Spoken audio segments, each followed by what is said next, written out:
Chapter 20. Bodhisattva Never Disparaging.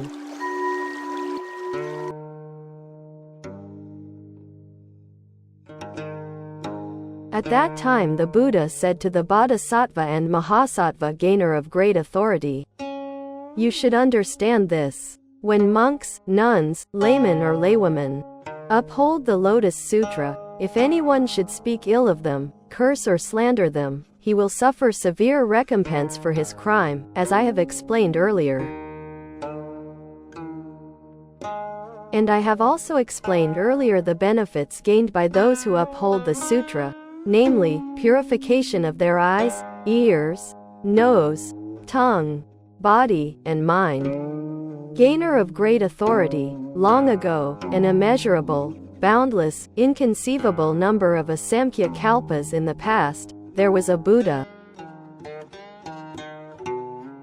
named Awesome Sound King, thus come one, worthy of offerings, of right and universal knowledge, perfect clarity and conduct, well gone, understanding the world. Unexcelled trainer of people, teacher of heavenly and human beings, Buddha, world-honored one. His kalpa was called exempt from decay, and his land was called Great Achievement. This Buddha Awesome Sound King during the age when he lived preached the law for heavenly and human beings and asuras. For those who were seeking to become voice hearers, he responded by preaching the law of the Four Noble Truths, so that they could transcend birth, old age, sickness and death and eventually attain nirvana. For those seeking to become pratyeka Buddhas, he responded by preaching the law of the 12-linked chain of causation. For the bodhisattvas, as a means to lead them to Anuttara Samyak Sambodhi, he responded by preaching the law of the 6 paramitas so they could eventually gain the Buddha wisdom. Gainer of great authority. This Buddha Awesome Sound King had a lifespan of kalpas equal to 400,000 million nayadas of Ganges sands. His correct law endured in the world for as many kalpas as there are dust particles in one Jambudvipa. His counterfeit law endured in the world for as many kalpas as there are dust particles in the 4 continents. After this Buddha had finished bringing great benefits to living beings, he passed into extinction. After his correct law and counterfeit law had come to an end, another Buddha appeared in the same land. He too was named Awesome Sound King, thus come one, worthy of offerings, of right and universal knowledge, perfect clarity and conduct, well gone, understanding the world, unexcelled worthy. Trainer of people, teacher of heavenly and human beings, Buddha, world-honored one. This process continued until 20,000 million Buddhas had appeared one after another, all bearing the same name. After the original Awesome Sound King, thus come one, had passed into extinction, and after his correct law had also passed away, in the period of his counterfeit law, monks of overbearing arrogance exercised great authority and power. At this time there was a bodhisattva monk named Never Disparaging. Now, gainer of great authority, for what reason was he named Never Disparaging? This monk, whatever persons he happened to meet, whether monks, nuns, laymen or laywomen, would bow in obeisance to all of them and speak words of praise, saying, "I have profound reverence for you, I would never dare treat you with disparaging and arrogance." Why? Because you are all practicing the Bodhisattva way and are certain to attain Buddhahood. This monk did not devote his time to reading or reciting the scriptures, but simply went about bowing to people, and if he happened to see any of the 4 kinds of believers far off in the distance, he would purposely go to where they were, bow to them and speak words of praise, saying, "I would never dare disparage you, because you are all certain to attain Buddhahood." Among the four kinds of believers there were those who gave way to anger, their minds lacking in purity, and they spoke ill of him and cursed him, saying, "This ignorant monk, where does he come from?" presuming to declare that he does not disparage us and bestowing on us a prediction that we will attain Buddhahood? We have no use for such vain and irresponsible predictions. Many years passed in this way, during which this monk was constantly subjected to curses and abuse. He did not give way to anger, however, but each time spoke the same words, "You are certain to attain Buddhahood." When he spoke in this manner, some among the group would take sticks of wood or tiles and stones and beat and pelt him. But even as he ran away and took up his stance at a distance, he continued to call out in a loud voice, "I would never dare disparage you, for you are all certain to attain Buddhahood." And because he always spoke these words, the overbearing arrogant monks, nuns, laymen and laywomen gave him the name Never Disparaging. When this monk was on the point of death, he heard up in the sky fully 20,000, 10,000, a million verses of the Lotus Sutra that had been previously preached by the Buddha Awesome Sound King, and he was able to accept and uphold them all. Immediately he gained the kind of purity of vision and purity of the faculties of the ear, nose, tongue, body and mind that have been described above. Having gained this purity of the six faculties, his lifespan was increased by 210 million nayadas of years, and he went about widely preaching the Lotus Sutra for people. At that time, when the four kinds of believers who were overbearingly arrogant, the monks, nuns, laymen and laywomen,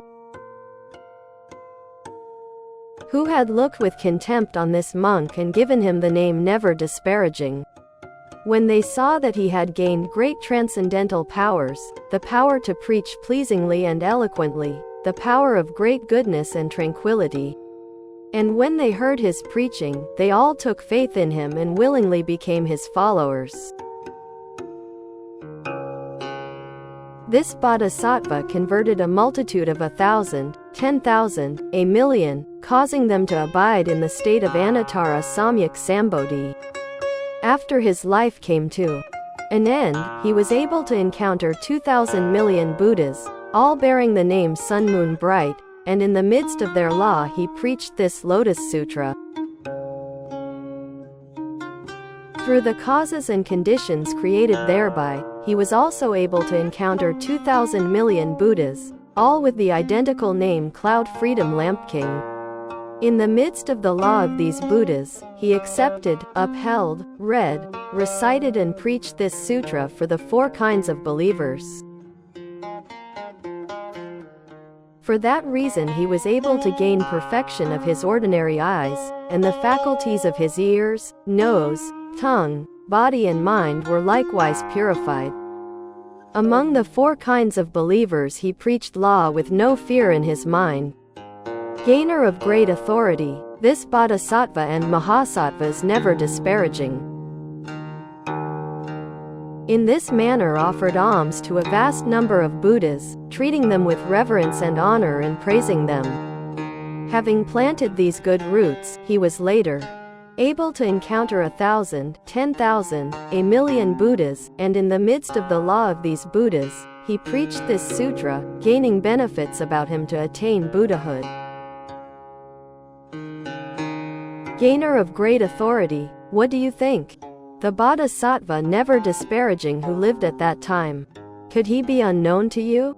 In fact he was none other than I, myself. If in my previous existences I had not accepted, upheld, read and recited this sutra and preached it for others, I would never have been able both to attain Anuttara Samyak Sambodhi so quickly. Because in the presence of those earlier Buddhas I accepted, upheld, read and recited this sutra, and preached it for others, I was able quickly to attain Anuttara Samyak Sambodhi. gainer of great authority, at that time before the four kinds of believers.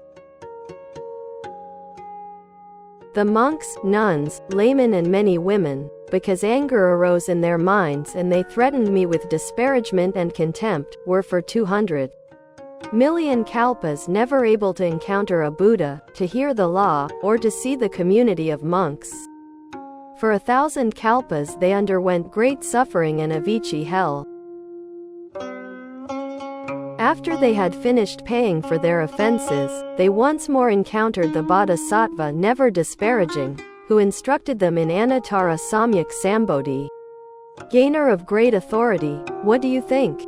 The four kinds of believers who at that time constantly disparaged this Bodhisattva. Could they be unknown to you? They are in this assembly now, Bhadrapala and his group, 500 Bodhisattvas, Lion Moon and her group, 500 laymen, all having reached the state where they will never regress in their search for Anuttara Samyak Sambodhi. Gainer of great authority, you should understand that this Lotus Sutra richly benefits the Bodhisattvas and Mahasattvas, for it can cause them to obtain Anuttara Samyak Sambodhi. For this reason, after the thus come one has passed into extinction, the Bodhisattvas and Mahasattvas should at all times accept, uphold, read, recite, explain, preach and transcribe this sutra. At that time the world-honored one, wishing to state his meaning once more, spoke in verse form, saying, in the past there was a Buddha named Awesome Sound King, of immeasurable supernatural powers and wisdom, leading and guiding one and all, heavenly and human beings, dragons, spirits joined in offering him alms. After this Buddha had entered extinction, when his law was about to expire, there was a Bodhisattva named Never Disparaging. The four kinds of believers at that time scrutinized and adhered to the law.